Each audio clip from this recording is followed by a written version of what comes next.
오늘 동아일보의 단독 보도에 따르면 이화영이 평양에 이재명 지사의 기자회견을 요청했다라는 의혹을 동아일보가 단독 취재해서 보도하고 있습니다.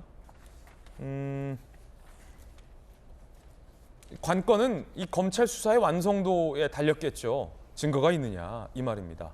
이재명 대표는 강하게 허위 사실이다라고 비판을 하고 있는 상황입니다. 오늘 동아일보의 단독 보도 내용 흥미로운데 이화영 부지사가 북한에 이재명 지사의 평양 기자회견을 요청했다라는 의혹을 보도하고 있는데 어떤 내용인지 바로 살펴보겠습니다. 평양 기자회견. 김성태 전 회장의 검찰 진술입니다. 2019년 7월 북한 인사들과 술자리를 가졌는데 이화영 부지사가 이재명 지사가 방북하면 평양 공항에서 기자회견하게 해달라고 요청을 했다라고 검찰에 진술했다는 겁니다. 당시 이재명 지사의 방북 비용 300만 달러, 37억 원을 주기로 합의가 된 상황이었다라고 동아일보는 취재해서 보도하고 있습니다.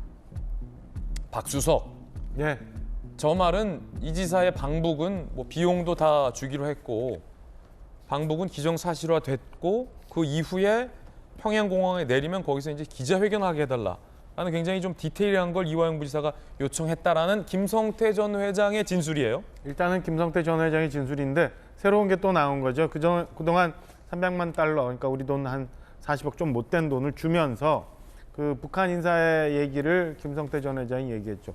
벤츠도 있어야 되고 뭐 헬기도 있어야 퍼레이드도 해야 되고 이런 건데 여기에 더 구체적으로 평양 순환공항에서 기자회견을 할 수 있게 소위 말하는 그 300만 달러에 대한 대가로 구체적인 무언가를 지금 협의해 나가고 있었다라는 증언이 나온 거예요.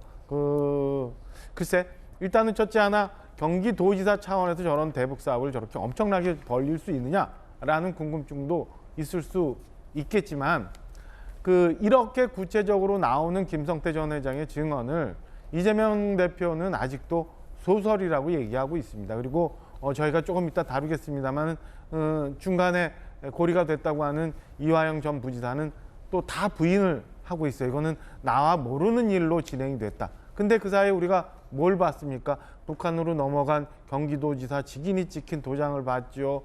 경기도에서 나간 공문을 봤죠. 뭐 통화를 했다는 얘기도 있죠. 지금과 같은 또 저런 구체적인 얘기도 있고 심지어는 돈을 받았다는 영수증도 있어요. 과연 어디까지 소설이라고 넘기면서 숨길 수 있을지 그리고 이런 엄청난 일을 해놓고도 어떻게 전 정부는 아무도 몰랐는지 그리고 이재명 지사는 과연 뭘 그 당시에 노렸는지 이런 것 좀 얘기해 줘야죠. 소설이라고만 넘어갈 일은 아닌 것 같아요. 제가 볼 때는 그게 소설이라고 한다면 그 소설의 제목은 고구마줄기예요. 줄줄줄줄 나오는 고구마줄기. 이제는 좀 진실을 좀 얘기해 주셔야 될 것 같습니다. 평양 기자회견을 요청했다라는 김성태 전 회장의 주장인데 왜 평양 기자회견일까요?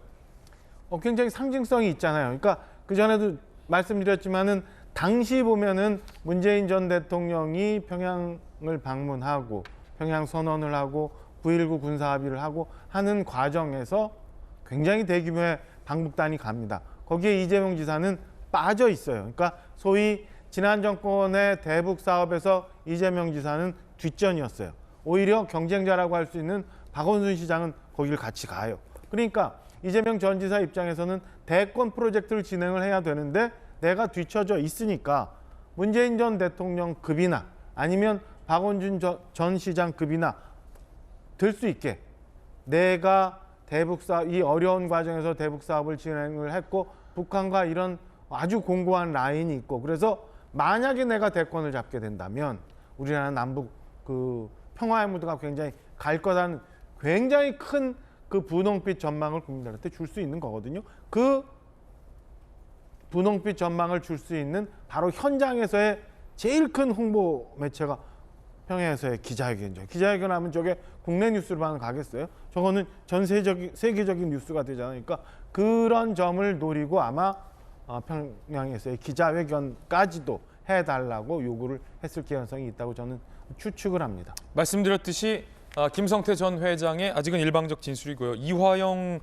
전 부지사는 모두 허위 사실이다라고 강하게 반박하고 있다는 말씀 거듭드립니다. 전재수 의원님, 예. 평양에 기자회견을 열게 해달라라는 요청을 이화영 부지사가 북한에게 했다. 김 전 회장의 주장에 대해서 어떻게 생각하십니까?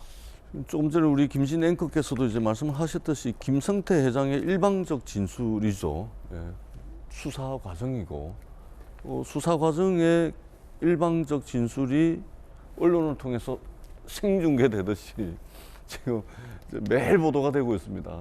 제가 누누이 말씀드리지만 비단 이 이재명 대표와 관련된 수사라서 드리는 말씀이 아니고요. 누구든지 간에 사실은 이 수사 과정 중에 이렇게 피의 사실이 공표되는 것은 사실은 심각한 문제입니다.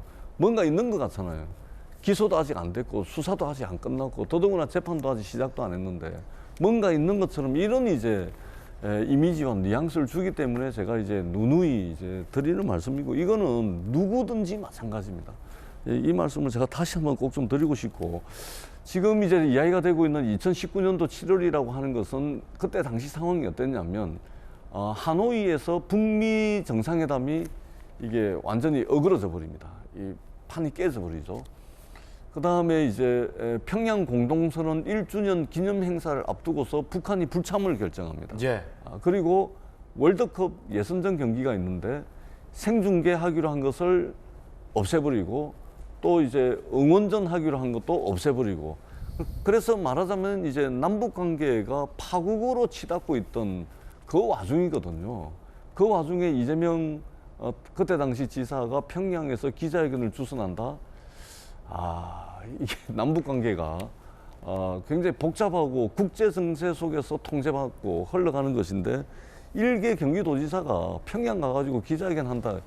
그 다음에 남북 관계가 파국으로 치닫고 있는데 그게 가능하겠습니까? 그런 측면에서 이재명 대표는 소설이다 이렇게 이야기를 하는 것 같고 제가 2021년 가을부터 이재명 대표와 관련된 수사가 지금 2022년을 거쳐서 2023년 2월까지 이어지고 있는데 그동안 제가 쭉 뉴스를 보게 되면 결국은 어떤 전언이라든지 들은 이야기라든지 또는 뭐 어떤 진술이라든지 그러니까